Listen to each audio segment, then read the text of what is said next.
Shalom Bapak Ibu, Saudara-saudara sekalian. Kita berjumpa kembali dalam acara Menerima hari ini. Mari kita tetap bersemangat menjalani hidup kita dengan rasa syukur di hadapan Tuhan.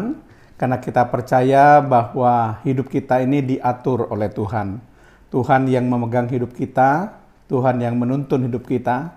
Termasuk juga kalau kita mengisi hidup kita dengan kebenaran firman Tuhan, maka Tuhan akan menyatakan kehendaknya bagi kita. Mari kita akan buka terlebih dahulu acara Menerima hari ini dengan doa. Terima kasih Tuhan kalau Tuhan memberikan kepada kami kesempatan untuk kami terus-menerus belajar kebenaran firman-Mu Tuhan. Karena kami tahu bahwa kami perlu firman-Mu. Manusia hidup bukan hanya dari makanan jasmani saja, tetapi manusia hidup dari firman Tuhan.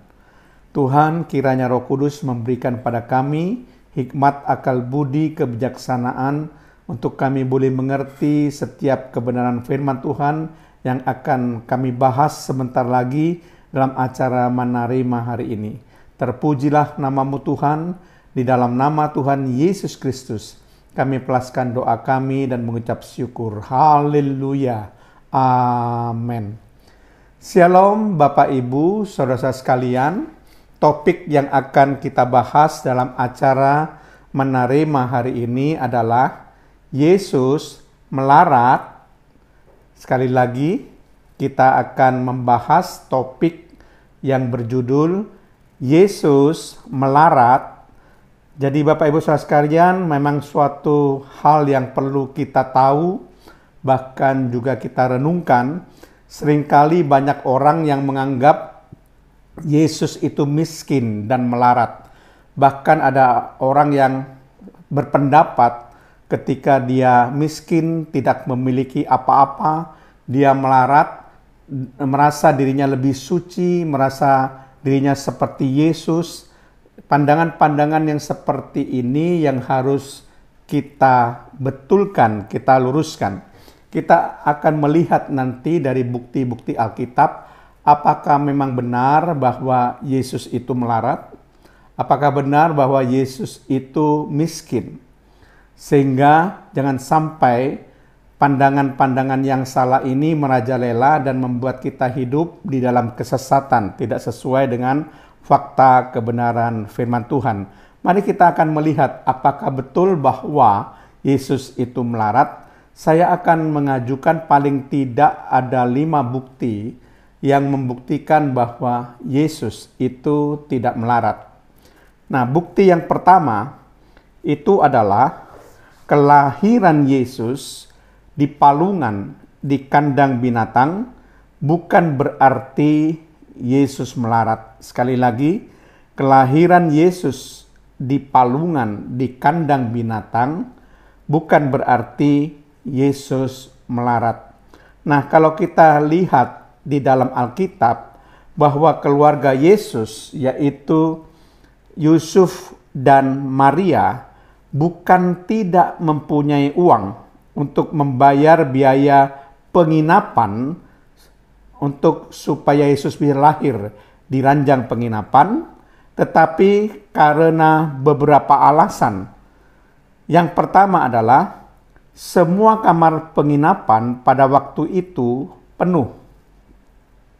Kemudian alasan yang kedua, waktu kelahiran Yesus itu sudah tiba. Maria akan segera melahirkan. Sehingga tidak ada pilihan lain. Yesus harus segera lahir, dan yang tersedia pada saat itu kamar penginapan penuh, hanya ada kandang binatang, dan akhirnya Yesus lahir di palungan. Mari kita melihat dan kita akan membaca dalam Lukas pasal yang kedua, ayat yang ke-6 sampai ayat yang ke-7. Bagaimana faktanya? Lukas 2 ayat 6 sampai 7, ketika mereka di situ, tibalah waktunya bagi Maria untuk bersalin. Ayat yang ke-7. Dan ia melahirkan seorang anak laki-laki, anaknya yang sulung, lalu dibungkusnya dengan lampin, dan dibaringkannya di dalam palungan. Karena perhatikan kalimat ini, tidak ada tempat bagi mereka di rumah penginapan. Karena rumah penginapan itu penuh semua. Tidak ada tempat bagi mereka untuk menginap di rumah penginapan. Jadi bukan karena tidak mempunyai uang untuk membayar penginapan, karena memang tidak ada tempat di rumah penginapan. Jadi itu tidak membuktikan bahwa Yesus itu melarat, saudara ya. Tidak membuktikan begitu. Ya, jadi keluarga Yesus masih cukup mampu untuk membayar uang untuk biaya penginapan, tetapi masalahnya karena penginapannya penuh. Ya, itu sebagai bukti yang seringkali diajukan dan perlu kita luruskan, saudara ya. Kemudian kalau kita perhatikan alasan yang kedua, kenapa Yesus itu sebenarnya tidak melarat, kita lihat orang-orang Majus dari timur menyebut Yesus sebagai raja orang Yahudi. Dan mereka ingin menyembahnya, ingin menyembah Yesus. Dan mereka juga mempersiapkan persembahan, ya, ingin mempersembahkan emas, kemenyan, dan mur yang merupakan persembahan yang bernilai sangat tinggi, bukan persembahan biasa. Itu membuktikan bahwa Yesus itu tidak melarat. Coba kita membaca Injil Matius pasal yang kedua. Ayat yang pertama sampai ayat yang kedua dan ayat yang ke-11. Kita baca dahulu Injil Matius pasal yang kedua, ayat pertama dan ayat yang kedua. Sesudah Yesus dilahirkan di Bethlehem, di tanah Yudea, pada zaman Raja Herodes, datanglah orang-orang Majus dari timur ke Yerusalem dan bertanya-tanya, di manakah dia, raja orang Yahudi, yang baru dilahirkan itu? Kami telah melihat bintangnya di timur dan kami datang untuk menyembah dia. Perhatikan di sini, Yesus disebut sebagai raja orang Yahudi. Kemudian dikatakan di sini orang-orang Majus dari timur datang untuk menyembah Yesus. Ya, jadi ini Yesus bukan orang sembarangan. Dan ayat yang ke-11, bagaimana persembahannya? Di situ dikatakan, maka masuklah mereka atau orang-orang Majus dari timur itu ke dalam rumah itu dan melihat anak itu, melihat Yesus bersama Maria ibunya, lalu sujud menyembah dia. Mereka pun membuka tempat harta bendanya dan mempersembahkan persembahan kepadanya, yaitu emas, kemenyan, dan mur. Nah, ini persembahan yang bernilai sangat tinggi. Ya, ini suatu persembahan, orang katakan persembahan raja. Tidak sembarang dipersembahkan pada orang-orang yang biasa. Nah, ini membuktikan bahwa Yesus itu bukan orang yang melarat. Nah, bukti yang ketiga, selama pelayanan Yesus, ada wanita-wanita yang melayani Yesus dengan kekayaannya, sehingga Yesus tidak pernah kekurangan uang untuk pelayanannya. Karena ada wanita-wanita yang melayani dengan kekayaannya itu. Mari kita akan melihat Lukas pasal yang ke-8, ayat yang kedua dan ayat yang ketiga. Dikatakan di sini, dan juga beberapa orang perempuan yang telah disembuhkan dari roh-roh jahat atau berbagai penyakit, yaitu Maria yang disebut Magdalena, yang telah dibebaskan dari 7 roh jahat. Yang ketiga, perhatikan, Yohana istri Kusa, bendahara Herodes, Susana, dan banyak perempuan lain. Nah, kalimat ini menegaskan, perempuan-perempuan ini melayani rombongan itu dengan kekayaan mereka. Jadi Yesus tidak pernah kekurangan dalam hal uang di dalam pelayanannya, karena ada perempuan-perempuan ini yang melayani Yesus itu dengan kekayaan mereka. Perempuan-perempuan ini disebutkan beberapa namanya di sini, yaitu Maria Magdalena, Yohana istri Kusa, Susana, dan banyak perempuan lain. Ya, itu membuktikan bahwa Yesus bukan seorang yang melarat. Kemudian alasan yang keempat, Yesus memiliki seorang bendahara pemegang kas untuk mengatur keuangan, yaitu Yudas Iskariot. Nah, jika uangnya sedikit, tidak diperlukan seorang bendahara pemegang kas. Apa yang mau diatur kalau uangnya sedikit? Kenapa diperlukan bendahara pemegang kas? Itu karena memang uangnya itu banyak, sehingga itu harus diatur. Kemudian kita lihat kelakuan Yudas, yaitu Injil Yohanes pasal yang ke-12 ayat 4 sampai ayat yang ke-6. Dikatakan demikian. Tetapi Yudas Iskariot, seorang dari murid-murid Yesus yang akan segera menyerahkan dia, berkata, "Mengapa minyak narwastu ini tidak dijual 300 dinar dan uangnya diberikan kepada orang-orang miskin?" Ayat yang ke-6, perhatikan. Hal itu dikatakannya bukan karena ia memperhatikan nasib orang-orang miskin, melainkan karena ia adalah seorang pencuri. Jadi Yudas Iskariot adalah seorang pencuri. Ia sering mengambil uang yang disimpan dalam kas yang dipegangnya. Jadi Yudas Iskariot sering atau berkali-kali mengambil uang yang disimpan dalam kas yang dipegangnya, karena dia adalah bendahara pemegang kas. Nah, seringkali diambil uang kas atau seringkali dia menggunakan uang kas menurut kepentingannya sendiri atau mencuri uang kas. Nah, tentu uang yang diambil itu berasal dari uang yang jumlahnya cukup besar. Tidak mungkin uang yang sedikit langsung, kalau sedikit habis langsung diambil. Jadi itu membuktikan bahwa Yesus itu bukan seorang yang melarat. Nah, bukti yang kelima yang terakhir yang dapat saya sampaikan bahwa Yesus bukan seorang yang melarat adalah Yesus tidak pernah mengenakan pakaian compang-camping. Bahkan kalau kita perhatikan, Yesus mengenakan pakaian dan jubah.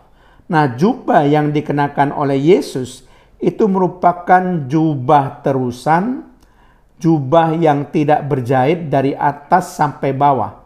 Jadi bukan jubah yang dibuat dari potongan-potongan kain, tapi jubah terusan yang tidak dipotong. Itu dari atas sampai bawah. Nah, jenis jubah demikian yang dibuat dari kain lenan ini merupakan jenis jubah yang sangat mahal harganya, karena bukan dari potongan-potongan kain. Itu sebabnya kenapa jubah ini begitu diminati oleh para serdadu Romawi. Mereka membuang undi untuk memperebutkan jubah Yesus ini, karena jubah ini adalah jubah yang mahal. Nah, kita lihat Injil Yohanes pasal yang ke-19 ayat yang ke-23. Injil Yohanes pasal yang ke-19 ayat yang ke-23. Sesudah prajurit-prajurit itu menyalibkan Yesus, mereka mengambil pakaiannya lalu membaginya menjadi 4 bagian untuk tiap-tiap prajurit 1 bagian. Perhatikan di sini, dan jubahnya, jubah Yesus juga mereka ambil. Jubah itu tidak berjahit dari atas ke bawah, hanya 1 tenunan saja. Nah, khusus mengenai jubah ini, itu dibuang undi, ya, supaya menentukan siapa yang bisa mendapatkan jubah Yesus ini. Nah, Bapak Ibu Saudara sekalian, kita sudah membahas dengan jelas apakah betul memang Yesus melarat? Tidak, Yesus tidak melarat. Dari 5 bukti yang sudah saya ajukan, bukti yang pertama bahwa kelahiran Yesus di palungan di kandang binatang bukan berarti bahwa Yesus melarat. Bukti yang kedua, orang-orang Majus dari timur menyebut Yesus sebagai raja orang Yahudi, dan bahkan dikatakan mereka ingin menyembahnya, menyembah Yesus. Serta mereka mempersiapkan persembahan yaitu emas, kemenyan, dan mur, yang merupakan persembahan yang sangat bernilai tinggi. Jadi Yesus bukan orang biasa.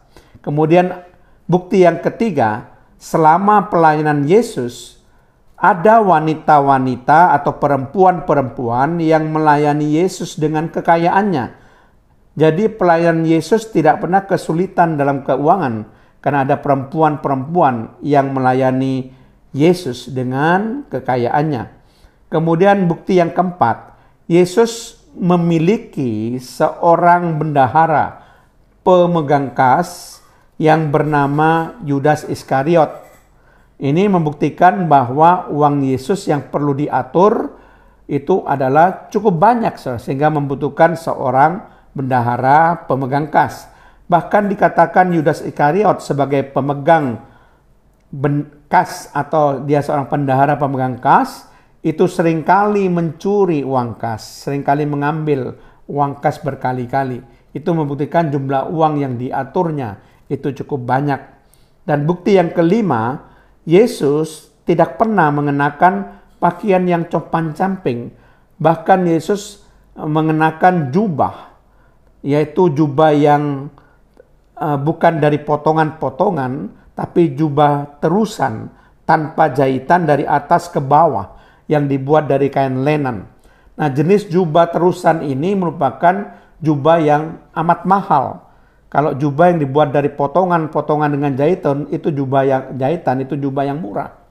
Jadi itu membuktikan bahwa Yesus itu tidak melarat. Jadi kita sudah melihat bagaimana pandangan firman Tuhan yang sebenarnya mengenai keadaan Yesus. Amin. Mari kita berdoa. Terima kasih Tuhan kalau kami sudah membahas tentang apakah benar bahwa Yesus melarat. Itu merupakan suatu hal yang perlu kami ketahui. Ternyata Yesus bukanlah orang yang melarat. Yesus bukan orang biasa, tapi orang yang sungguh-sungguh dihormati. Itu sebabnya Tuhan, biar kami boleh mengerti akan kebenaran firman-Mu. Tambah-tambahkan senantiasa pengertian-pengertian dari kebenaran firman Allah, pewahyuan-pewahyuan ilahi kepada kami. Di dalam nama Tuhan Yesus Kristus. Haleluya. Amin.